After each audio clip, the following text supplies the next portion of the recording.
These ain't glorified gang or prison stories, man. These is lived experiences. Welcome back to the Swang Glow Podcast Show. Crip. It's an absolute pleasure to be back at this roundtable amongst my roundtable family. Salute to all of y'all for joining me. Now, look, I don't want to hold y'all up too long, so I'm going to get into this story real quick. But before I do so, please take this opportunity right now to like, comment, share, and subscribe to the Swang Glow Podcast Show. Crip. If you haven't already done so, I would greatly appreciate that. And please take this opportunity, man, to hit the notification bell down at the bottom of the screen, so when we drop these videos or we do it live, you'll be front and center right there. You won't miss a beat. Salute to all of y'all, man, for joining the family. Now, look, I wanted to spin the block out to the IE, to the Riverside County. I know quite a few people out that way, have pretty good relationships with a lot of guys out in the IE. You know, I've run across a lot of solid brothers, man, like I've said, from everywhere, you know, but I can't forget about the IE. So, bam, we're going to make our way out to Riverside, to the Rubido projects, the West Side, Riverside Project Crips. You feel me? Now, I know a number of dudes from there, right? But the most standout one to me is my boy Quake. Right now, I'm under the understanding that it's a couple of Quakes. I believe the one that I was with is Lil Quake. I could be wrong. If there's anybody out there to see this, please correct me if I am wrong. But the one that I know, I was in Salinas Valley with in 1997, Salinas Valley State Prison, Sea Yard in 1997. He was incarcerated for a unaliving, right? And when I first got to Salinas Valley, fresh off the bus from the reception center, that's who I went in the cell with, Quake, right? Quake was a real cool, solid keyway. You feel me? He was more than inviting and embracing of me coming in the cell with him, and you know, basically opening up his you know, his property or whatever he had, you know, to me. So anyway, I get in there with Quake. We cool. We thugging. You know, Quake was, you know, he had a lot going on at that time as far as, you know, him getting his grind on. He was getting his visits. He had a set program. So I was on orientation, and typically that's what they do when you go to a new prison. They put you on orientation until you go to committee, meaning the committee people have to clear you to be able to go to the yard. So until they clear you, you're going to sit inside your cell. The only thing you're going to have coming is a shower. You feel me? Really, that's it. Then you right back inside the cell.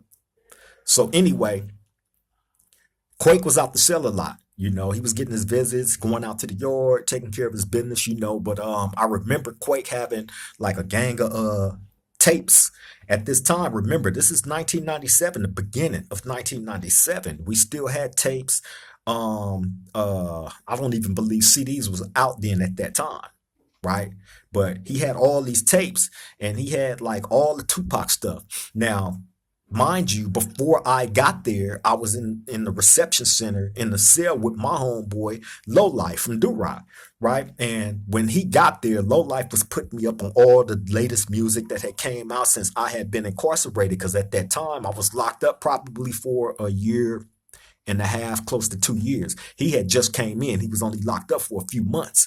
So, of course, the latest stuff that had came out, he heard, he knew. He had all the Tupac's whole catalog, the recent stuff that had came out at that time, in his head. So while we sellies, he used to sing all these songs to me, rap all these different songs, you know, that Tupac that was out there knocking on the street. So I was intrigued by it, you know. So when I got to Salinas Valley in the cell with Quake, he had all Tupac stuff, all the stuff that I had never heard, all the stuff that the homie used to rap to me every day. I used to have him rap that stuff to me every night, man. You know, because when you're in the reception center, you don't get your TV, you don't get nothing. You know, you can order food, you can get your meals and pictures and all that, but for the most part, there's no form of entertainment. So yeah, the homie, I have him, hey man, bust that Tupac, man, and he'll bust it every night. So when I got up there with Quake, you know, he had all these Tupac tapes. So Quake was like, "Hey man, you can whatever you want to listen to, you got access to it. Do your thing." I'm not tripping. He had the big boombox radio in there, so I'm bumping palm off Tupac 24/7. You know, and yeah, me and Quake was cellies for probably a few months at that time, and then I ended up moving in the cell with I believe my homie Lil Gangster T from Do Rock. So but during that time period when me and Quake was cellies, you know, you get to know each other, you know, and I he spoke about what he was in jail for briefly, right, which was an unaliving, and um he told me a little bit about the case, but there was other people that was from his hood that I ran across after him that told me even more. However, he didn't put no cuts on what he told me, right? And I just was tripping like, just imagine this. I'm gonna say this, right?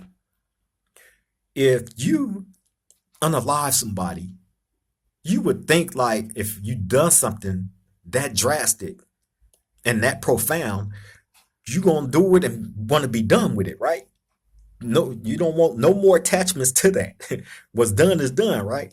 Where you have some people, man, that would not just do that, but they would take your body and drive around with it throughout their day, normally, with the body sitting right here in the car, in the passenger seat next to you, completely unalived, right?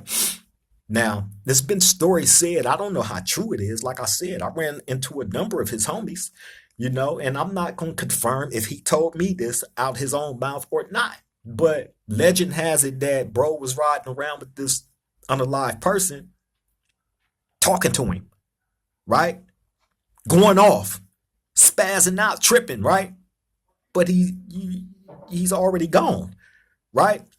But going throughout his day still, all day. You feel me? Now, like I said, I'm not going to confirm if bro told me this story himself or not, but there has been others that spoke about his case. You feel me? I believe bro ended up getting out of prison for that. He didn't, I think he got like a manslaughter or something, right? He didn't get washed up completely for it, but he did do some years behind that. So anyway, man, you know, I heard the story. I just remember listening, like when it was being told to me, just tripping like that's wild, right? You hear a lot of crazy stuff, man, but you know that's wild. So anyway, man, yeah, me and Quake, we was straight. We was cellies for a few months, like I said, and I ended up moving in with my homie Lil Gangster T from my hood. So bam, some years go by. I get to Calipatria State Prison, and you know, I'm in and out the hole, man. When I get there, I'm messing up. You know, I probably caught more time in that prison in Calipatria than anywhere because that was gladiator school, point blank period. And you was either gonna become the environment or become a victim of that environment. I've said that before, and I will continue to say it because that's how drastic and vicious prison was and is and can be. You feel me? And it's nothing to brag about. It's nothing to sit here and toot my own horn about being violent towards others and having violence brought to me. It's nothing to brag about. It's to make y'all aware that that's something that you don't want to go through. And for those of y'all that think that's something that you want to go through, then hey, you can have it all day. I got a few life sentences that I can hand over to you if y'all really want to give y'all freedom away like that. But hey, that's to each his own. You feel me? But there's no glorification in any of these things that I've presented to y'all, not even with this story. It's just, you know, making you aware of what the mentality of, you know, men are, was, and is. Point blank, period. You feel me? So, like I said, I've run across many dudes. I've met many interesting characters that have some very interesting stories behind their names. Just for instance, just like with my story, you know, it's interesting. You feel me? And eventually, y'all gonna get the whole story on, you know, every single thing from A to Z. But I believe that's gonna have to come once I'm on the other side of this camera, where I'm able to attach everything together as one. You feel me? But yeah, man, like I said, I get to Calipatria, I'm messing up a lot. I'm in and out the hole. I've done multiple shoe programs, you know, and they, I just stayed in trouble. So bam, I remember going to the hole one time, and I believe I ended up on the A yard in Calipatria State Prison, right? This was probably around 2000, the year 2000. And I ended up on the C yard. I went over there. I caught an attempted 187, and then I went back to the shoe, got out after doing the shoe program, went to the A yard. That's where I met back up with the homie Quake from Rubido Projects, Riverside, right? And I ended up moving in the cell with bro.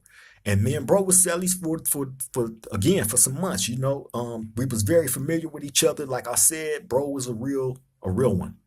You know, can't I have nothing bad to say about Quake. You know what I mean? He was a real one. He took care of his business, handled business when it was time to, and he was a real one. Point blank period. But during that time with me and him was cellies, hey man, you learn from people. You learn, not just their stories and their characters and their habits by being in such a small space like that. Because trust and believe, in prison cells is small, and it's a lot to ask of another man to have patience with being in such close proximity with another man. And y'all can be there together for years, depending on how y'all or thugging in that cell together. You know what I'm saying? And what I mean by that is that person getting used to you, your character, you getting used to him and his character. You feel me? And it's just a tolerance thing. And really, like, you got to be on some grown man type of shit, man. Period. You feel me? But yeah, man, I learned a lot from being around the homie Quake. You know what I'm saying? You know, very, very interesting time, man. And again, like I've told y'all, I've run across many dudes from the Rubido projects. Another person that stands out to me was Gangster Tim, Big Gangster Tim, right, from Rubido's. Now, I met Big Gangster Tim in New Corcoran, Sat F on the C yard. He had, I believe he had just got out the shoot. Now with Gangster Tim was on death row, right? Now, me and him, we didn't really talk about no cases, what he was in jail for, none of that, but he definitely was on death row. And I believe something got overturned to where they took him off death row and put him back on the main line. So bam, up on him coming off of death row, hey man, bro came out guns blazing, stabbing stuff up, right? So bam, his mentality was like real militant. So I remember when I came in contact with him, they put him in the cell with me, right? Fresh out of doing his shoot program. So his mentality, look, let me explain something to y'all. Because I know a lot of y'all out there haven't encountered a person that has been in an environment where you're completely locked away from everybody. You don't see nobody but the COs when they come to your cell and bring you your food or take you out for your shower, or you might be going to the law library or whatever. But other than that, you're in that cell. You know what I mean? 23 hours out the day. They let you out to this little bitty yard that's closed off, where there's walls all around. You can't see nothing but the sky. And, you're out there and you just walking in circles. There's nothing to do. Either you're walking in circles or you're doing some type of workout, burpees, push-ups, or whatever. But other than that, you right back into that cell. You feel me? So after being, cooped up like that for a number, dudes being there for years, Pelican Bay and Corcoran Shoe and Tehachapi Shoe and all that, dudes being there for years. So when they come out, they mind be different. I'm gonna just say that. I'm not gonna use the word they crazy or they weird or nothing like that, because you got to understand, when just imagine, man, being locked inside y'all, a lot of y'all at home viewing this, right? Imagine locking yourself inside your bathroom and that's all you see. And you're in there, like I said, it's dudes that's been in them shoot programs for years. You feel me? And you see nothing else. You have very limited um, contact or conversations, you know, with anybody. You're just left with your thoughts. You feel me? And whatever those thoughts is, it's gonna determine who you are as a man. So when Tim got out the shoe, like I pointed out, he was on death row. He got out, stabbing people up, in and out the shoe. And when he came with me, he was fresh out the shoe. So he was militant. He was, oh man. But me and Gangster Tim was Sally's probably like probably 2 weeks at the most. You feel me? But I just remember like trying to have conversations with bro, you know what I'm saying? And we had conversations, of course. Tim was straight. Gangster Tim was straight. He was just militant. He was different. He needed a time period to get back to get back used to being amongst other people. You know what I mean? And interacting with other people. I remember being in the cell with him and people would come to our cell. And bro would he have y'all seen how them military police be in London, right? Where they stand there like a statue and you can go say whatever to them and they not breaking their stance, they not looking around, they not none of that. And that's kind of how bro was, just a little bit more militant with it. Like he wouldn't stand there and ignore anybody, but his answers was extremely direct, and I remember people like, man, what's up with your celly, bro? Like what you mean, what's up with him? Shit, that's who he is. That's how he is. You know what I'm saying? But yeah, man, Gangster Tim. Shout out to Gangster Tim, man. Another guy from Rubido Projects that stands out to me, Little Ed. Little Ed. Shout out to Lil Ed, bro. Lil Ed. Lil Ed was in High Desert State Prison with me, right? Right next door to me. Um, at this time, we was on the B yard. This is before they shut the B yard down and turned the B yard into a PC yard, right? And the reason why they ended up doing that to that yard is because of the riots that we was having with the North Daniels that was there at that time. You feel me? And it kept popping off with us and the North Daniels, and they ended up shifting half of us over to the C yard and the other half of us over to the D yard, High Desert State Prison, right? 180, level 4 maximum security, right? So bam. Anyway, I'm on the B yard. Lil Ed from Rubido Projects is next door to me. Burnt out. Burnt out. Burnt out, burnt out, burnt out. Lil Ed was crazy as I don't know what, man. And this is a person that constantly had conflict with a lot of different people. Lil Ed didn't have a problem with fighting though. Me and him never had no conflicts, but I used to trip because it was like I would have to talk him off the edge, off the cliff, man, of just going all out because he had a release date. But like I said, when you get put in certain environments, you become that environment or you become a victim of it. And some people take that and, go the extreme with it. You feel me? And Lil Ed was one of the ones that didn't care. He's gonna go extreme as extreme as not just of what he wants to, but however he think you want to go.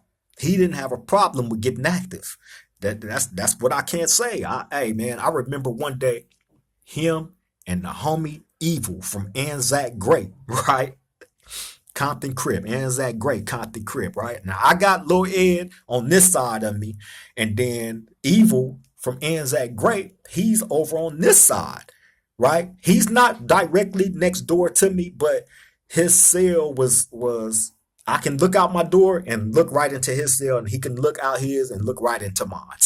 Put it that way. And then, You got Lil Ed Dog over here next, right directly next door to me. He's in my vent. So that's how me and him used to talk. We'd get in the vent because my vent was connected to his was connected to mine.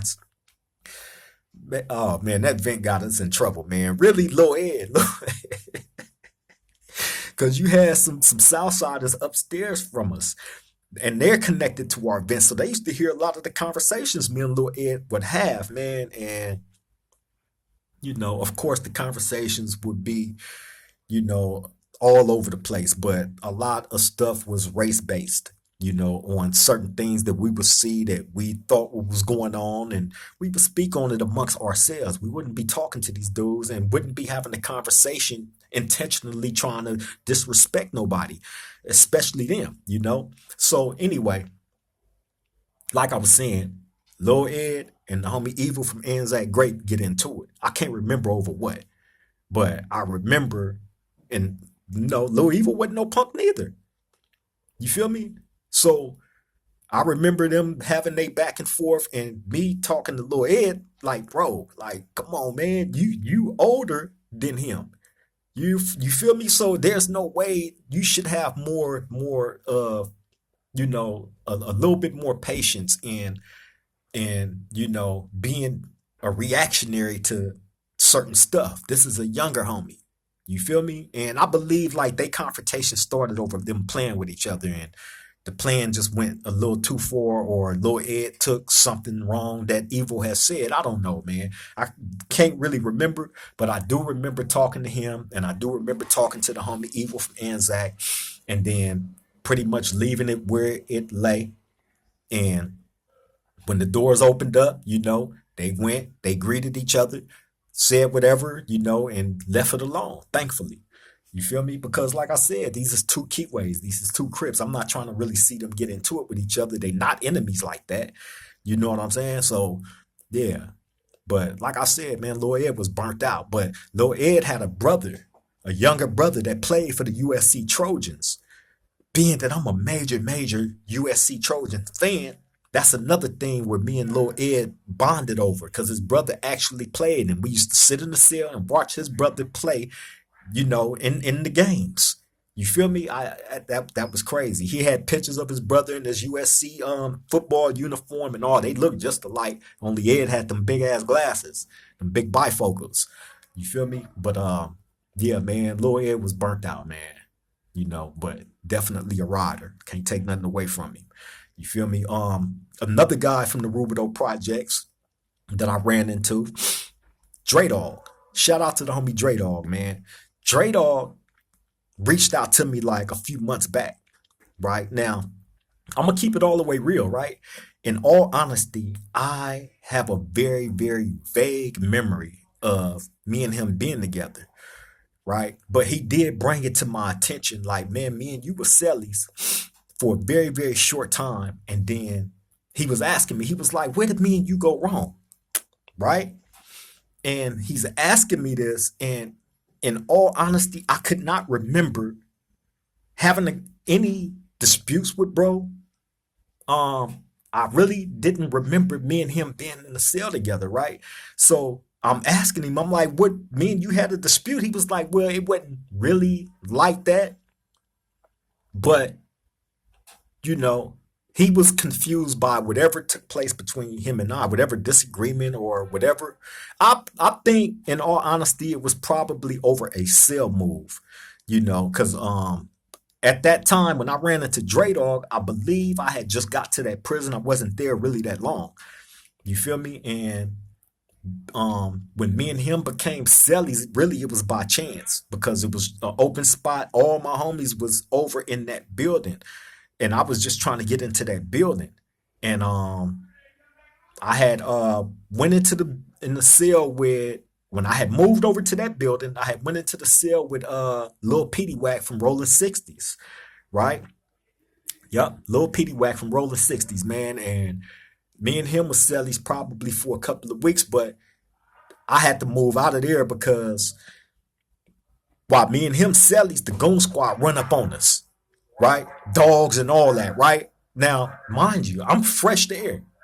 I ain't engaging in nothing, right? However, Lil Petey Wack was the man. Lil Petey, I'm not gonna get into what bro had going on and none of that, right? But just know he was the man. He was doing certain things, getting his bread, having this money, and eventually the police got up on what he was doing and they smacked us. But they didn't find nothing, But I wasn't trying to continue to go through that. You know what I mean? Because he was letting me know. He like, look, bro, this is what I got going. Whoa, whoa, whoa. I'm like, whoa. All right, I'm out of here. Bam. So that's how I believe I ended up in the cell with Dre Dog from Rubidoux. And this was supposed to be temporary. Now, mind you, like I said, I couldn't really remember me and him being together. So I get at my homie at my young homie Dirt, and I'm asking him, hey bro, you remember Dre Dog from Rubidoux Projects and PJs? He was like, yeah. I said, yeah. He like, yeah. He said, man, y'all was sellies probably for like a day or two, and then Dre Dog ended up moving out the cell. And I was like, oh, he was like, yeah. So I said, do you remember anything happening between me and him? Like me and him having a disagreement or something like that, right? And he was like, nah, not really. He said, I do remember him supposed to moving out the cell, and it was like some dispute with that had nothing to do with you. It was who he was supposed to be moving in with. And it was slowing up the process. And I think that's where the little discrepancy between you and him came into play at, but it wasn't nothing like that. So I'm like, oh, okay. So when Dre Dog hollered at me and was asking me, like, where did we go wrong? Like, I'm like, man, I don't know. You feel me? But, you know, um, I appreciate Dre Dog, stepping out, hollering at me, man, about that situation. Shout out to him too, man, because he's doing good out there. He's back in the world, living a very, very productive life, got a bomb, good job. Hopefully, hopefully I can get hooked up out there where he working at. I'm not gonna put that out there, but he making good money. He doing good, out there with his girl, living a very, very productive life. These are the type of people that I always say I love to highlight and put a little shine on because they've been through the storm, man, of going through the system, the prison system, man. Thankfully made it through what they had to go through, was able to get back out to free society, pick back up the pieces to their life, man, and move forward, in their progression. So yeah, man. Shout out to the homies, man, from Rubido Projects, man. Westside PJs, Riverside. You know what I'm saying? It's all love. Each one of these guys that I've named from there, in one way or another, was pretty impactful. Or up on me from us being around each other and getting to know each other. You know what I'm saying? All love, man. I had to spin the block out to the IE, to the Riverside County, show them some love because there's a lot of real ones out there as well. You feel me? But I'm going to go ahead and wrap this up, man. I appreciate all of y'all taking the time out to tap in, come sit down at this round table with me, man, and check these stories out. It ain't nothing but love, man. And again, take this opportunity to like, comment, share, and subscribe to the Spanglow podcast if you haven't already did so. I would definitely appreciate that. On that note, I'm going to get up out of here, let y'all get back to y'all day, man. To the next time we meet at this round table, I love all y'all. Y'all take care, stay safe. Hey, stay vigilant.